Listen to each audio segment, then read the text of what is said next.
이번 시장에서 종부세 다 피해 가셨어요. 그러니까 17년 파리 대책 나오고 나서부터 포인트가 5번 있었어요. 그럼 보유세로 한번 넘어가 볼게요. 보유세는 이제 사실은 이제 이렇게 말씀드릴 수 있어요. 작년 12월 기억하실 겁니다. 11월부터 왜 이게 통과가 안 되냐고. 이 종부세가 결국은 여와 야가 엄청나게 티키타카 하다가 22년 7월에 나왔던 종부세 개편안이 다 통과는 못 되고 일부만 조정이 됐죠. 그쵸. 그래서 그나마 다행인 건 이제 기본공제가 올라갔어요. 6억에서 9억 원으로 물가상승률 좀 반영해줬죠.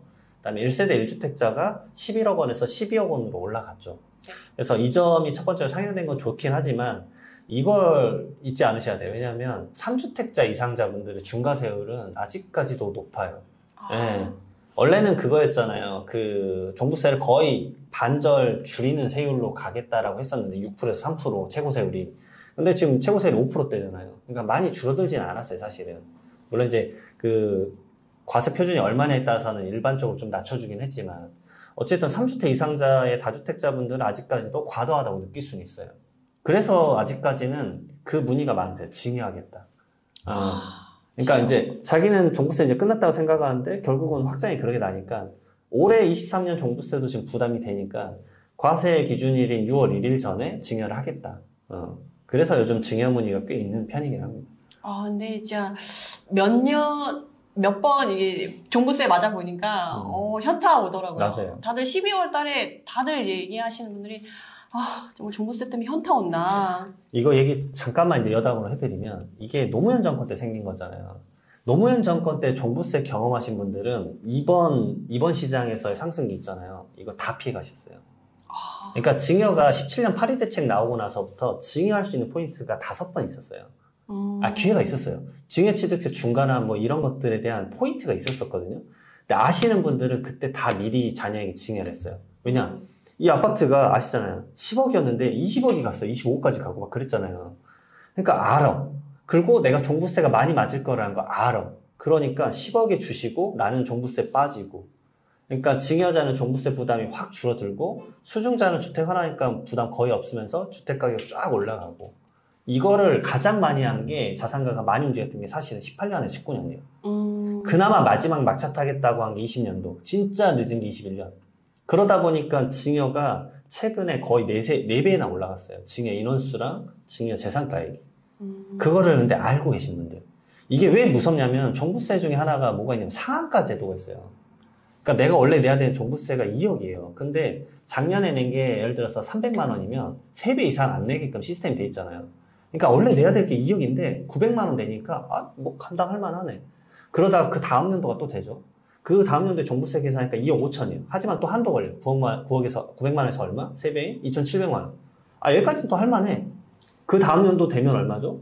한도가 똑같이 2억 5천인데 2,700만 원에 3배니까 거의 7천이 되는 거예요. 그때 이제 뭐야? 그때 와요. 그게 노무현 정권을 경험하지 못하셨던 분들. 그래서 허겁지겁 21년도에 증여를 한 건데 문제는 그 다음에 가격 빠져버리잖아요. 그러니까 진짜 이게 무섭습니다. 이런 걸 좀 알고 계셔야 되고 많이 배워야 되니까 투자하는 입장에서는.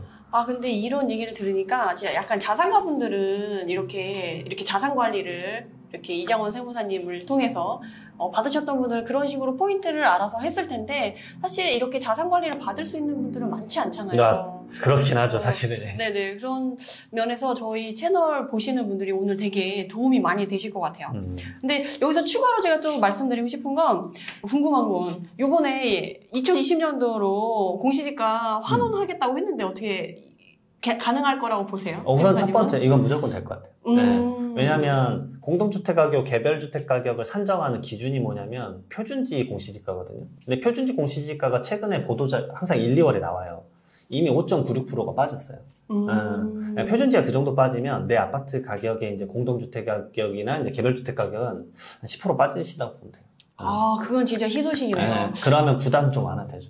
그런 식으로 또 이렇게 취득세나 뭐 이런 거는 나중에 소급 적용도 안 될 수 있다라고 좀 우려의 말씀을 해주셨는데 이거는 명쾌하게, 이거는 확실하게 될 것 같다라고 해주셔서 우리가 또 희망이 생기네요. 그래서 종부세 과세 대상자가 작년 같은 경우는 100만 명이 좀 살짝 넘었었는데 올해 같은 경우 지금 예상되는 게 60에서 한 70만 명 정도. 그러니까 우선 세부담 당사자가 많이 빠졌고, 그다음에 세 부담 자체도 많이 빠지실 거예요.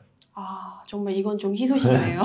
그리고 사실 재산세만 내시는 분들도 많으셨는데, 사실 최근에 공시지가가 많이 올라서 재산세도 부담된다. 맞아요. 가끔 이제 세무사에 이제 세금 문제 때문에 가보시면 나이 드신 분들이 앞에 민원 창구에서 맞아요. 항의를 하시는 분들이 진짜 많으시거든요. 그래서 그런 부분에서 그런 분들이 좀 줄어들지 않을까 기대를 해봐도 되겠네요. 그리고 약간 하나만 더 말씀드리면 기본공제가 6억에서 9억으로 올랐잖아요. 그러면은 부부가 같은 집은 갖고 있으면 사실 종부세 선택할 수 있잖아요.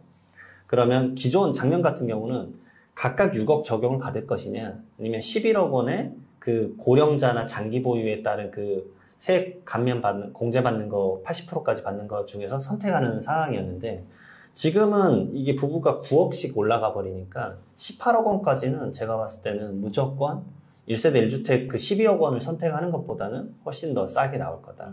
아, 그러면 이제 내 집 마련을 하려고 하는 사람 입장에서 한 20억 미만의 집을 사려고 하는 사람이면 공동명의보다는 따로따로 하는 게 낫다고. 공동명의. 5대5로. 5대5로. 5대5로. 그러면 종합부동산세 부담은 거의 완화되실 거다. 아, 그렇게 네. 하는 게 좋겠다. 네.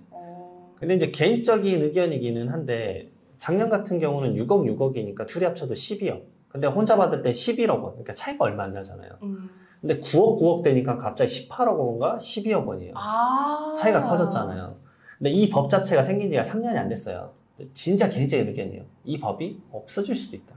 왜 법이 사라지지 않을 거라고 생각하시는지 모르겠어요. 아, 1세대 1주택은 12억까지 상향해주겠다, 이게? 상향해주는 거, 그 다음에 부부 공동명의는 9억 각자 적용받는 거 둘 중에 하나를 선택할 수가 있는데, 네네. 9억 각자 적용받는 거 자체가 사라질 수도 있을 것 같아요.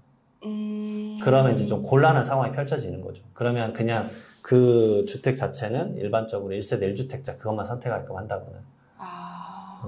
좀 딥한 내용이기는 해요. 네. 근데 그런 바뀔 거를 생각 안 하고 우선 지금 혜택이 있는 건 18억으로 9억 받는 게 12억보다는 나으니까 그게 낫겠다. 예. 이렇게 정리를 하시면 되겠네요. 그럼 영상을 이만 마치도록 하고요. 해당 영상이 도움이 되셨다면 구독, 좋아요로 응원 부탁드립니다. 감사합니다.